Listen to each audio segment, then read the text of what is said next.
ಪರಿಸರವನ್ನು ಉಳಿಸಿ ಬೆಳೆಸುವ ಉದ್ದೇಶ ಹಾಗೂ ಪ್ರಕೃತಿಗೆ ಸಂಬಂಧಿಸಿದ ಸಮಸ್ಯೆಗಳ ನಿವಾರಣೆ ಬಗ್ಗೆ ಜಾಗೃತಿ ಮೂಡಿಸುವ ಉದ್ದೇಶದಿಂದ ಪ್ರತಿ ವರ್ಷ ಜೂನ್ 5ರಂದು ವಿಶ್ವ ಪರಿಸರ ದಿನವನ್ನು ಆಚರಿಸಲಾಗುತ್ತದೆ.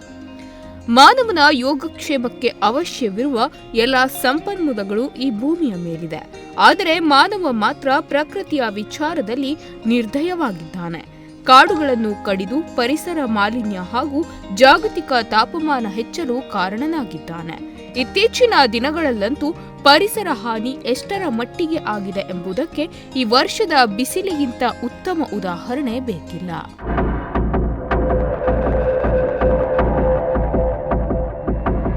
ಅದರಲ್ಲೂ ನಮ್ಮ ಉತ್ತರ ಕನ್ನಡ ಜಿಲ್ಲೆ 70% ಸೊಂಪಾದ ಕಾಡಿನಿಂದಲೇ ಕೂಡಿದೆ. ಆದರೆ ಇತ್ತೀಚೆಗೆ ಈ ಸೊಂಪಾದ ಕಾಡಿನ ಕಂಪನ್ನು ಕುಲಗಿಡಿಸಲಾಗುತ್ತಿದೆ. ಇನ್ನಾದರೂ ನಾವು ಎಚ್ಚೆತ್ತುಕೊಳ್ಳಬೇಕಿದೆ. ಭೂದೇವಿಯನ್ನು ರಕ್ಷಿಸುವ ಕಾಯಕದಲ್ಲಿ ಇಂದಿನಿಂದಲೇ ತೊಡಗಬೇಕಿದೆ. ಈ ಹಿನ್ನೆಲೆಯಲ್ಲಿ ಉತ್ತರ ಕನ್ನಡ ಜಿಲ್ಲೆಯ ನಡೆದಾಡುವ ವಿಶ್ವಕೋಶ ಎನಿಸಿಕೊಂಡಿರುವ ಹಿರಿಯ ಪತ್ರಕರ್ತರಾದ ಹಾಗೂ ನುಡಿಸಿರಿ ವಾಹಿನಿಯ ಗೌರವ ಸಲಹೆಗಾರರಾದ ಜೀವ ಭಟ್ಟರು ಹೊನ್ನಾವರದ ಕಾಸರಗೋಡಿನಲ್ಲಿರುವ ಸಸ್ಯಪಾಲನಾ ಕ್ಷೇತ್ರಕ್ಕೆ ಭೇಟಿ ನೀಡಿದ್ರು.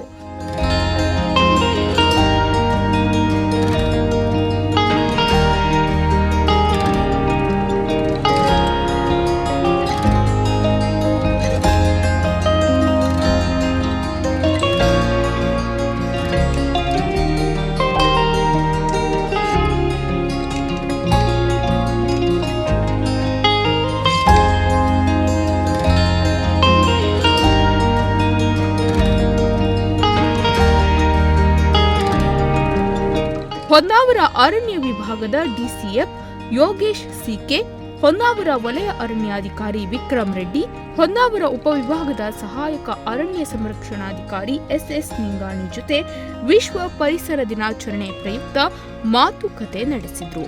ನುಡಿಸಿರಿ ವೀಕ್ಷಕರಿಗಾಗಿ ವಿಶ್ವ ಪರಿಸರ ದಿನಾಚರಣೆ ಪ್ರಯುಕ್ತ ಅರಣ್ಯ ಇಲಾಖೆ ಹಮ್ಮಿಕೊಂಡಿರುವ ಕಾರ್ಯಕ್ರಮಗಳ ಬಗ್ಗೆ ತಿಳಿಸಿಕೊಟ್ರು. ನಮಸ್ಕಾರ.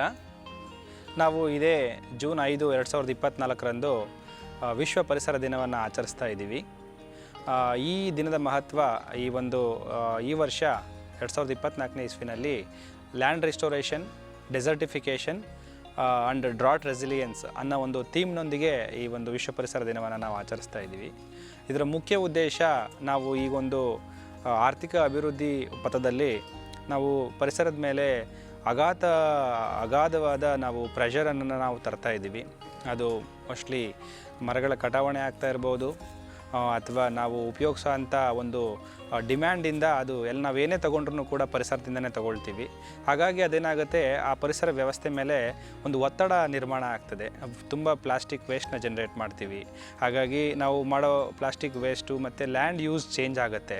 ಸೊ ಅದೆಲ್ಲ ಆದಾಗ ಏನಾಗ್ತದೆ, ಕಾಡುಗಳು ನಾಶ ಆಗ್ತವೆ, ಪರಿಸರ ನಾಶ ಆಗ್ತದೆ, ಮತ್ತು ಜೀವ ವೈವಿಧ್ಯತೆ ಒಂಥರ ಕ್ಷೀಣಿಸ್ತಾ ಹೋಗ್ತದೆ. ಆದರೆ ಪರಿಸರದಲ್ಲಿ ಪ್ರತಿಯೊಂದು ಒಂದು ಸಂಕುಲಕ್ಕೂ, ಪಕ್ಷಿ ಸಂಕುಲಕ್ಕೂ ಅಥವಾ ಸಸ್ಯ ಸಂಕುಲಕ್ಕೂ ಅದರದೇ ಆದ ಒಂದು ವೈಶಿಷ್ಟ್ಯತೆ ಇರ್ತದೆ, ಅದರದೇ ಆದ ಒಂದು ರೋಲ್ ಇರುತ್ತೆ. ಹಾಗಾಗಿ ಅದನ್ನೆಲ್ಲ ನಾವು ಮತ್ತೆ ಸುಸ್ಥಿತಿಗೆ ತರಬೇಕು ಅಂತ ಹೇಳಿದ್ರೆ ನಾವು ಈ ಒಂದು ವ್ಯವಸ್ಥೆ ಒಳಗಡೆ ಮನುಷ್ಯನ ನಾವು ಸೆಂಟ್ರಲ್ ಇಟ್ಟು ನೋಡೋದಕ್ಕಿಂತ ಮನುಷ್ಯನೂ ಕೂಡ ಅದರ ಒಂದು ಭಾಗವಾಗಿ ನೋಡಿದ್ರೆ ನಮ್ಮ ಪರ್ಸ್ಪೆಕ್ಟಿವ್ನ ಚೇಂಜ್ ಮಾಡ್ಕೋಬೋದು. ಈಗ ನಮ್ಮ ವಿಭಾಗದಲ್ಲಿ ಮುಖ್ಯವಾಗಿ ಅರಣ್ಯ ಇಲಾಖೆಯಲ್ಲಿ ಪರಿಸರಕ್ಕೆ ಸಂಬಂಧಪಟ್ಟಂಗೆ ನಾವು ಅರಣ್ಯೀಕರಣ ಚಟುವಟಿಕೆಗಳನ್ನ ಮಾಡ್ತೀವಿ, ಮರು ಅರಣ್ಯೀಕರಣ ಚಟುವಟಿಕೆಗಳನ್ನ ಮಾಡ್ತೀವಿ.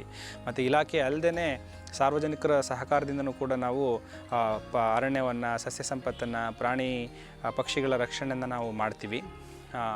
ಸೊ ನಮ್ಮ ಇಲಾಖೆಯಲ್ಲಿ, ನಮ್ಮ ವಿಭಾಗದಲ್ಲಿ ಈ ವರ್ಷ ಅರಣ್ಯೀಕರಣಕ್ಕೋಸ್ಕರ ಮತ್ತು ಜನಗಳಿಗೆ ಸಸಿಗಳ ವಿತರಣೆ ಮಾಡಲಿಕ್ಕೋಸ್ಕರ ಸುಮಾರು 25 ಲಕ್ಷಕ್ಕೂ ಹೆಚ್ಚು ಸಸಿಗಳನ್ನ ಮತ್ತು ಸುಮಾರು 130ಕ್ಕೂ ಅಧಿಕ ವಿವಿಧ ಜಾತಿಯ ಸಸಿಗಳನ್ನ ನಾವು ಬೆಳೆಸ್ಕೊಂಡಿದ್ದೀವಿ. ಅದೇ ರೀತಿ ಈ ಒಂದು ಜೂನ್ 5 2024ನೇ ದಿನದಂದು ನಾವು ಸಾರ್ವಜನಿಕರಿಂದ, ಸಂಘ ಸಂಸ್ಥೆಗಳಿಂದ, ಮತ್ತು ಶಾಲೆ ಕಾಲೇಜುಗಳಿಂದ, ಮತ್ತು ಸ್ಥಳೀಯ ಮಾಧ್ಯಮ ಮತ್ತು ಎಲ್ಲ ವಿವಿಧ ಸಮಾಜದ ಒಂದು ಭಾಗಗಳ ಪ್ರತಿನಿಧಿಸುವಂಥ ಒಂದು ಸಂಸ್ಥೆಗಳಿಂದ ನಾವು ಈ ಜೊತೆಯಾಗಿ ವಿಶ್ವ ಪರಿಸರ ದಿನೆಯನ್ನು ಆಚರಣೆ ಮಾಡ್ತೀವಿ. ಸೊ ಹಾಗಾಗಿ ನಾವು ಈ ಪರಿಸ್ಥಿತಿಯಿಂದ ಎಲ್ಲ ಪಡ್ಕೊಂಡಿದ್ದೀವಿ. ಪರಿಸರನ ನಾವು ಅಟ್ಲೀಸ್ಟು ಸುಸ್ಥಿತಿಗೆ ಇಡಬೇಕು ಅಂತ ಹೇಳಿದ್ರೆ ನಮ್ಮ ಕೈಲಾದ ಪ್ರಯತ್ನ ನಾವು ಮಾಡಬೇಕು. ಸೊ ಹೊಸ್ದಾಗಿ ಗಿಡಗಳನ್ನ ನೆಟ್ಟು ಪೋಷಣೆಗಳನ್ನ ಮಾಡಬೇಕು. ಸೊ ಎಲ್ಲೆಲ್ಲಿ ಸಾರ್ವಜನಿಕರಿಂದ ಸಹಕಾರ ಬರ್ತದೆ, ಬರೀ ಅರಣ್ಯ ಪ್ರದೇಶದಲ್ಲಿ ಅಷ್ಟೇ ಅಲ್ಲ, ಅವರ ಕೃಷಿ ಭೂಮಿಲೂ ಕೂಡ ಅಥವಾ ಸಾರ್ವಜನಿಕ ಆಸ್ತಿಪಾಸ್ತಿಗಳಲ್ಲಿರ್ತವೆ, ಶಾಲೆಗಳು, ಕಾಲೇಜುಗಳು ಅಥವಾ ಯಾವುದೇ ಸಂಘ ಸಂಸ್ಥೆಗಳ ಆವರಣದಲ್ಲೇನಾದರೂ ಮರಗಿಡ ಬೆಳೆಸಲಿಕ್ಕೆ ಅವಕಾಶಗಳಿದ್ದರೆ ಖಂಡಿತವಾಗ್ಲೂ ಕೂಡ ಅಲ್ಲೂ ಕೂಡ ನಾವು ಈ ಥರ ಚಟುವಟಿಕೆಗಳನ್ನ ತಗೊಬೇಕು. ಸೊ ಮತ್ತು ನಮಗೆ ಈ ಸಲ ಒಂದು ಧ್ಯೇಯವಾಕ್ಯ ಏನಿದೆ ಅಂದರೆ ಲ್ಯಾಂಡ್ ರಿಸ್ಟೋರೇಷನ್ನು ಮತ್ತು ಡ್ರಾಟ್ ಮತ್ತು ಡೆಸರ್ಟಿಫಿಕೇಷನ್ ರೆಸಿಲಿಯನ್ಸ್ ಮಾಡಬೇಕು ಅಂತ ಹೇಳಿದ್ರೆ ನಮ್ಮ ಕನ್ಸಂಪ್ಷನ್ ಪ್ಯಾಟ್ರನ್ಸ್ನ ನಾವು ಚೇಂಜ್ ಮಾಡ್ಕೋಬೇಕು. ಸೊ ನಮ್ಮ honourable prime minister COP conference of parties 26 ಅದು UNFCCC ಅಂದರೆ United Nation Framework Convention for Climate ಚೇಂಜಲ್ಲಿ ಒಂದು ಕಾನ್ಸೆಪ್ಟನ್ನ ತಾವು ಅನಾವರಣಗೊಳಿಸಿದರು, ಲೈಫ್ ಸ್ಟೈಲ್ ಫಾರ್ ಎನ್ವಿರಾನ್ಮೆಂಟ್ ಅಂತ. ಅದ್ರ ಪ್ರಕಾರ ಈಗ ಒಂದು ಆ್ಯಪ್ ಬಿಡುಗಡೆ ಮಾಡಿದ್ದಾರೆ, ಮೇರಿ ಲೈಫ್ ಅಂತ ಹೇಳಿದ್ರೆ ಎಲ್ಲ ಯೂತು ತಾವು ಹೇಗೆ ನಾವು ಪರಿಸರಕ್ಕೆ ಹಾನಿ ಮಾಡದಿರೋ ಥರ ಏನಾದರೂ ಇನೋವೇಟಿವ್ ಐಡಿಯಾಸ್ ಇದ್ದರೆ ಅದನ್ನು ನಾವು ಅಳವಡಿಸ್ಕೊಂಡು ಅದರಲ್ಲಿ ನಾವು ಅದನ್ನು ಅಪ್ಲೋಡ್ ಮಾಡ್ಬೋದು. ಸೊ ದಟ್ ಅದರಿಂದ ಬೇರೆಯವರು ಕೂಡ ಅದನ್ನು ನೋಡಿ ಅವರು ಅದನ್ನು ಅಳವಡಿಸ್ಕೊಂಡು ಅವರು ಇದರಲ್ಲಿ ರೆಗ್ಯುಲರ್ ಲೈಫಲ್ಲಿ ನಮಗೆ ಪ್ರಕೃತಿ ಮೇಲೆ ಆಗೋಂಥ ಒತ್ತಡನ ನಾವು ಕಡಿಮೆ ಮಾಡಬೇಕು.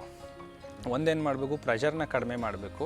ಇನ್ನೊಂದು ಅದರ ಕೆಪಾಸಿಟಿನ ಇಂಪ್ರೂವ್ ಮಾಡಬೇಕು. ಕೆಪಾಸಿಟಿನ ಇಂಪ್ರೂವ್ ಮಾಡೋದು ಅಂತ ಹೇಳಿದ್ರೆ ಸಸಿಗಳನ್ನ ನೆಡೋದು, ಪೋಷಣೆ ಮಾಡೋದು, ಜೈವ ವಿವಿಧತೆನ ಕಾಪಾಡೋದು, ಅದರ ನೀರಿನ ಮೂಲಗಳನ್ನೆಲ್ಲ ಕೂಡ ನೀವು ಕಲ್ಮಶ ಮಾಡದಿರೋ ಥರ ನೋಡೋದು, ಅದಕ್ಕೆ ಮರುಜೀವ ಕೊಡೋ ಅಂಥದ್ದಿರ್ಬೋದು. ಇನ್ನೊಂದು ನಾವು ನಮ್ಮ ಜೀವನ ಶೈಲಿಯನ್ನು ನಾವು ಬದಲಾಯಿಸ್ಕೋಬೇಕು. ಸೊ ಆದಷ್ಟು ನಾವು ಅನವಶ್ಯಕವಾಗಿ ನಾವು ಯಾವುದೇ ರೀತಿ ಪ್ಲಾಸ್ಟಿಕ್ ಜನ್ರೇಷನ್ನ ನಾವು ತಡೆಗಟ್ಟಬೇಕು ಅಥವಾ ಬೇರೆ ಯಾವುದೇ ರೀತಿ ಪೊಲ್ಯೂಷನ್ ಆಗೋದನ್ನು ನಾವು ಕಡಿಮೆ ಮಾಡಬೇಕು. ಸೊ ಹಾಗಾಗಿ ಇಲಾಖೆ ಒಂದೇ ಇದನ್ನು ನಾವು ಕಂಪನ್ಸೇಟ್ ಮಾಡ್ತದೆ ಅಥವಾ ಒಂದು ಒತ್ತಡನ ನಿಭಾಯಿಸ್ತದೆ ಅನ್ನೋದು ಅದು ಈ ಪರಿಸ್ಥಿತಿಯಲ್ಲಿ ಅದು ಸಾಧ್ಯ ಆಗದೇ ಇರ್ಬೋದು.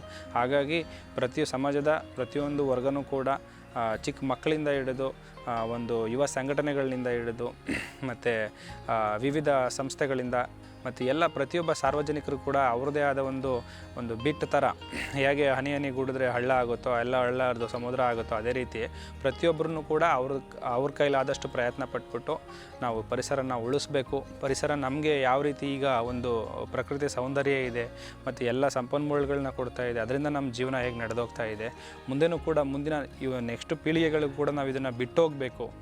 ಸೊ ಹಾಗಾಗಿ ಅದರದ್ದು ಯಾಕಂತ ಹೇಳಿದ್ರೆ ನಮಗೆ ಯಾವ ರೀತಿ ಯಾವಾಗ ಯಾವ ಸಮಸ್ಯೆ ಉದ್ಭವಿಸ್ತದೆ ಅಂತ ಗೊತ್ತಾಗೋದಿಲ್ಲ. ಕ್ಲೈಮೇಟ್ ಚೇಂಜು, ಗ್ಲೋಬಲ್ ವಾರ್ಮಿಂಗ್ ಟೈಮಲ್ಲಿ ನಾವೆಲ್ಲ ನೋಡ್ತಾ ಇದ್ದೀವಿ, ಬೇರೆ ಬೇರೆ ರೀತಿ ಕಾಯಿಲೆಗಳು ಬರ್ತವೆ. ಸೊ ಮತ್ತು ಪ್ರವಾಹಗಳು ಜಾಸ್ತಿ ಆಗ್ತಾ ಇರ್ತವೆ, ಬರಗಾಲಗಳು ಜಾಸ್ತಿ ಆಗ್ತಿರ್ತವೆ, ಮಳೆ ಬಂದರೆ ತುಂಬ ಜಾಸ್ತಿ ಬರ್ತದೆ, ಇಲ್ಲಾಂದರೆ ಬರೋದೇ ಇಲ್ಲ, ಕುಡಿಯೋ ನೀರಿನ ಸಮಸ್ಯೆ ಆಗ್ತದೆ. ಸೊ ಹಾಗಾಗಿ ಮತ್ತು ಅಗ್ರಿಕಲ್ಚರ್ ಪ್ರೊಡಕ್ಷನ್ ಕಡಿಮೆ ಆಗ್ತದೆ, ಆಹಾರ ಸಮಸ್ಯೆ ಉಲ್ಬಣ ಆಗುತ್ತೆ. ಹೀಗಾಗಿ ಇದನ್ನೆಲ್ಲನೂ ನಾವು ನಿಭಾಯಿಸಬೇಕು ಅಂತ ಹೇಳಿದ್ರೆ ಪ್ರಕೃತಿನ ಸಮತೋಲನವಾಗಿ ಇಡಬೇಕು ಅಂತ ಹೇಳಿದ್ರೆ ನಾವು ನಮಗೆಲ್ಲ ಗೊತ್ತಿರ್ತದೆ, ಅದನ್ನು ಆಚರಣೆ ಮಾಡ್ತಿರೋದಿಲ್ಲ. ಹಾಗಾಗಿ ಕೈ ಜೋಡಿಸ್ಬೇಕು, ನಮ್ಮ ಮನಸ್ಥಿತಿನ ಸ್ವಲ್ಪ ಬದಲಾಯಿಸ್ಕೊಂಡು ಸೊ ನಾವು ಅರಣ್ಯ ಇಲಾಖೆ ಜೊತೆ ಕೈ ಜೋಡಿಸ್ಬಿಟ್ಟು ಅರಣ್ಯ ಪ್ರದೇಶಗಳನ್ನ ರಕ್ಷಣೆ ಮಾಡೋದು ಮತ್ತು ಹೊಸ ನೆಟ್ಟ ಸಸಿಗಳನ್ನಂತ ಪೋಷಿಸಿ ಅದರಿಂದ ಏನಾದರೂ ನೈಸರ್ಗಿಕವಾಗಿ ಸಮಾಜಕ್ಕೆ ಕೊಡುಗೆ ಆಗೋ ರೀತಿಯಲ್ಲಿ ಮಾಡೋದು. ಸೊ ಹೀಗಾಗಿ ಒಂದು ಇಲಾಖೆಯಲ್ಲಿ ನಮ್ಮ ಹೊನ್ನಾವರ ವಿಭಾಗದಲ್ಲಿ ಸುಮಾರು ಮೊದಲೇ ಹೇಳಿದ ಥರ 25 ಲಕ್ಷಕ್ಕೂ ಹೆಚ್ಚು ಸಸಿಗಳನ್ನು ಮತ್ತು ಇವು ಎಲ್ಲ ಸೇರಿಸಿ 130ಕ್ಕೂ ವಿವಿಧ ಜಾತಿ ಸಸಿಗಳನ್ನು ನಾವು ಈ ಒಂದು ವೆಸ್ಟರ್ನ್ ಘಾಟ್ಗೆ ಈ ಒಂದು ಜೀವ ವೈವಿಧ್ಯ ತಾಣ ಇದೊಂದು ಅದಕ್ಕೆ ಸಂಬಂಧಿಸಿದಂಗೆ ಅದನ್ನು ನಾವು ಇನ್ನೂ ಕೂಡ ಆ ಬಯೋಡೈವರ್ಸಿಟಿನ ನಾವು ಸಪೋರ್ಟ್ ಮಾಡೋ ರೀತಿ ಲೋಕಲ್ ಸಸಿಗಳನ್ನು ನಾವು ನಮ್ಮ ನರ್ಸರಿಗಳಲ್ಲಿ ಬೆಳೆಸ್ಕೊಂಡಿದ್ದೀವಿ. ನಾವು ಜನಗಳ ಸಹಕಾರವನ್ನು ಇದರಿಂದ ಬಯಸ್ತೀವಿ. ಎಲ್ಲರೂ ಕೂಡ ತಾವು ಧನಾತ್ಮಕವಾಗಿ ಇದರಲ್ಲಿ ಭಾಗವಹಿಸಿ ಈ ಒಂದು ವನಮಹೋತ್ಸವವನ್ನು ತಾವು ಎಲ್ಲರೂ ಕೂಡ ಯಶಸ್ವಿಗೊಳಿಸಿ ನಮ್ಮ ಪ್ರಕೃತಿಯ ಶಕ್ತಿಯನ್ನು ನಾವು ಇನ್ನೂ ಹೆಚ್ಚಿಸಬೇಕು. ಪರಿಸರ ದಿನಾಚರಣೆ ಆಚರಿಸ್ತಾ ಇದ್ದೀವಿ. ಅದರ ಮೇನ್ ಥೀಮ್ ಈ ಸಲ ಏನು ಅಂದರೆ land restoration, desertification and drought resilience ಅಂತ. ಈ ಥೀಮ್ನೊಂದಿಗೆ ವಿಶ್ವ ಪರಿಸರ ದಿನಾಚರಣೆ ಆಚರಿಸ್ತಾ ಇದ್ದೀವಿ. ಇದು ನಮ್ಮ ನರ್ಸರಿ, ಇದು ಸೆಂಟ್ರಲ್ ನರ್ಸರಿ ಅಂತ ಕರಿತೀವಿ. ಇಲ್ಲಿ ಆಲ್ಮೋಸ್ಟ್ 2,12,000 ಸಸಿ ಇದೆ. ಅದರಲ್ಲಿ 60 ವೆರೈಟಿಯಷ್ಟು ಸಸಿ ಇದೆ. ಲೋಕಲ್ ವೆರೈಟಿ ಎರ್ಜಲ್ಲು, ಬೈಗ, ಬಾನೆ ಮತ್ತು ಮತ್ತಿ ಇಂಥದ್ದೆಲ್ಲ ಸೇರಿ ಒಂದು 60ರಷ್ಟು ವೆರೈಟಿ ಇದೆ. ಇಲ್ಲಿ ನಾವು ಜನರಿಗೋಸ್ಕರ RSPD ಸ್ಕೀಮಲ್ಲಿ 5,000 ಗಿಡ ಬೆಳೆಸ್ಕೊಂಡಿದ್ದೀವಿ. RSPD ಅಂದರೆ ರೈತರಿಗೆ ಪ್ರೋತ್ಸಾಹ, raising seedling for public distribution ಅಂತ RSPD ಅಂದರೆ. ಅದರಲ್ಲಿ 5,000 ಗಿಡ ಬೆಳೆಸ್ಕೊಂಡಿದ್ದೀವಿ. ಅದನ್ನು ರೈತರಿಗೆ ಮತ್ತು ಸಂಘ ಸಂಸ್ಥೆಗಳಿಗೆ, ಸ್ಕೂಲ್ಗೆ ಅವ್ರಿಗೆ ನಾವು ಕೊಡ್ತಾಯಿದ್ದೀವಿ. ನಾನು ಈ ವಿಭಾಗಕ್ಕೆ ಹೊಸದಾಗಿ ಬಂದ ನಂತರ ಇಲ್ಲಿ ಇರ್ತಕ್ಕಂಥ ಕೆಲಸ ಕಾರ್ಯಗಳನ್ನು ನೋಡಿದಾಗ ನಾನು ಘಟ್ಟದ ಮೇಲೆ ಸುಮಾರು 40 ವರ್ಷದಿಂದ ಸೇವೆ ಸಲ್ಲಿಸ್ತಾ ಇದ್ದೇನೆ. ಆದರೆ ಇಲ್ಲಿ ಘಟ್ಟದ ಕೆಳಗಡೆ ಬಂದಾಗ ಇಲ್ಲಿ ಕೆಲಸ ಕಾರ್ಯಗಳು ನೋಡಿದಾಗ ನನಗೆ ಬೇರೆ ಥರ ಅನುಭವ ಆಯಿತು. ನಮ್ಮ ಇಲಾಖೆ ಇಲ್ಲಿ ಬಹಳ ದೊಡ್ಡ ಮಟ್ಟದ ಒಂದು ಪ್ರಯತ್ನ ಮಾಡಿ ಒಂದು ಅರಣ್ಯವನ್ನು ಬೆಳೆಸುವ ಏನು ಪದ್ಧತಿ ಇಟ್ಕೊಂಡಿದೆ. ನನಗೆ ನಿಜವಾಗಿಯೂ ನಮ್ಮ ಇಲಾಖೆಯಲ್ಲಿ ಇಲ್ಲಿ ಮಾಡಿದಂಥ ಅಧಿಕಾರಿಗಳ ಸೇವೆ ಹಾಗೂ ಸಿಬ್ಬಂದಿಗಳು ನಿರ್ವಹಿಸಿದಂಥ ಕೆಲಸ ನನಗೆ ಮನಸ್ಸಿಗೆ ಭಾಳ ಸಮಾಧಾನಕರ ತಂದಿದೆ ಅಂತ ನಾನು ಹೇಳ ಬಯಸುತ್ತೇನೆ. ಏಕಂತಂದರೆ ಇಲ್ಲಿ ಸಮುದ್ರದ ಅಕ್ಕಪಕ್ಕ ಅರಣ್ಯ ಪ್ರದೇಶ ಇರುವುದು. ಇಲ್ಲಿ ಯಾವ ರೀತಿ ಸಸಿಗಳನ್ನು ನಾವು ನರ್ಸರಿಗಳಲ್ಲಿ ಬೆಳೆಸ್ತೀವಿ, ಆ ನರ್ಸರಿಗಳಲ್ಲಿ ಬೆಳೆದಂಥ ಸಸಿಗಳನ್ನು ಇಲ್ಲಿ ನಮ್ಮ ಹೊನ್ನಾವರ ಸುತ್ತಮುತ್ತ ಲೆಟ್ರೆಟಿಕ್ ಸಾಯಿಲ್ದ ಮೇಲೆ ನಾವು ಈ ಗಿಡಗಳನ್ನು ನೆಡುವುದಂತಂದರೆ ಒಂದು ಚಾಲೆಂಜಿಬಲ್ ಆದಂಥ ಇಲಾಖೆಗೆ ಇದಾಗಿದೆ.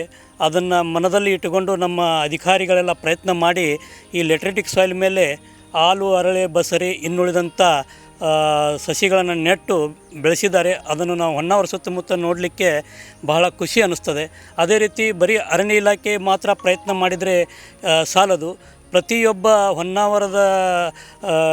ಹೊನ್ನಾವರ ತಾಲೂಕಿನ ಅಕ್ಕಪಕ್ಕದಲ್ಲಿ ಇರ್ತಕ್ಕಂಥ ಜನರು ಇದನ್ನು ಕಾಳಜಿಪೂರ್ವಕವಾಗಿ ನಾವು ಪ್ರಯತ್ನ ಮಾಡಿದರೆ ಈ ಪರಿಸರ ಇನ್ನೂ ಹೆಚ್ಚಿನ ಮಟ್ಟದಲ್ಲಿ ಬೆಳೆಸಲಿಕ್ಕೆ ಒಂದು ಅನುಕೂಲ ಆಗ್ತದೆ ಅಂತೇಳಿ ನನ್ನ ಮನದಾಳದ ಮಾತನ್ನು ನಾನು ಹೇಳ ಬಯಸುತ್ತೇನೆ. ಅದಕ್ಕೋಸ್ಕರ ಇಲ್ಲಿ ಈ ನಮ್ಮ ಕರ್ನಾಟಕ ರಾಜ್ಯ, ಮಹಾರಾಷ್ಟ್ರ, ಗೋವಾ ಇನ್ನು ನೆರೆಯ ರಾಜ್ಯಗಳಿಂದ ಇಲ್ಲಿ ಪ್ರವಾಸಿಗರ ಆಗಮನ ಭಾಳ ಆಗ್ತಾಯಿದೆ. ಬರ್ತಾ ಟೂರಿಸಮ್ ಬೆಳೀತಾ ಇದೆ. ಅದಕ್ಕೋಸ್ಕರ ನಮ್ಮ ಈ ಹೊನ್ನಾವರ ಸುತ್ತಮುತ್ತ ಟೂರಿಸಮ್ ಬೆಳೆಯೋದ್ರಿಂದ ಇಲ್ಲಿ ಬಂದಂಥ ಪ್ರವಾಸಿಗರು ತಾವು ಏನು ತಮ್ಮ ಜೊತೆಗೆ ಇಲ್ಲಿ ಬಂದು ಕಾಲ ಕಳೀತಾರೆ, ಅದರ ಜೊತೆಗೆ ಈ ಪರಿಸರ ಬಗ್ಗೆ ಭಾಳ ಕಾಳಜಿ ವಹಿಸಬೇಕು. ಏಕಂತಂದರೆ ಬಂದಾಗ ಅವರು ಈ ನೀರಿನ ಕುಡಿಯುವ ಬಾಟ್ಲಿಗಳನ್ನು ತಂದು ಕಸ ಕಡ್ಡಿಗಳನ್ನು ಆ ಕಡೆ ಈ ಕಡೆ ಚೆಲ್ಲಿದಾಗ ಈ ಪರಿಸರದಲ್ಲಿ ಬಹಳ ಗಲೀಜಾಗಿ ಒಂದು ವಾತಾವರಣ ನಿರ್ಮಾಣ ಆಗ್ತದೆ. ಅದು ಕೂಡ ಅವರು ಗಮನದಲ್ಲಿಟ್ಟುಕೊಂಡು ನಿಜವಾಗಿಯೂ ಈ ನಮ್ಮ ಪ್ಲಾಸ್ಟಿಕ್ ಬಾಟಲ್ಗಳನ್ನು ಆದಷ್ಟು ಪ್ಲಾಸ್ಟಿಕ್ ಬ್ಯಾಗ್ಗಳನ್ನು ಅವರು ಇದರಿಂದ ಈ ಹೊನ್ನಾವರ ತಾಲೂಕಿನಿಂದ ಮುಕ್ತಿ ಮಾಡಬೇಕಂತೇಳಿ ನಾನು ತಮ್ಮ ಚಾನಲ್ದ ಮುಖಾಂತರ ಕೇಳಿಕೊಳ್ತೇನೆ. ಬರುವ ನಾಳೆ ಏನು ನಮ್ಮ ಪರಿಸರ ದಿನಾಚರಣೆ ಇದೆ, ಪ್ರತಿಯೊಬ್ಬರೂ ನಮ್ಮ ನಾಗರಿಕರು ತಮ್ಮ ಮನೆಯಲ್ಲಿ 2 ಗಿಡಗಳನ್ನು ನೆಟ್ಟು ಒಂದು ಅರಣ್ಯವನ್ನು ಬೆಳೆಸಲಿಕ್ಕೆ ಪ್ರಯತ್ನಿಸಬೇಕಂತೇಳಿ ನಾನು ತಮ್ಮಲ್ಲಿ ಕಳಕಳಿಯಿಂದ ಕೇಳಿಕೊಳ್ತೇನೆ.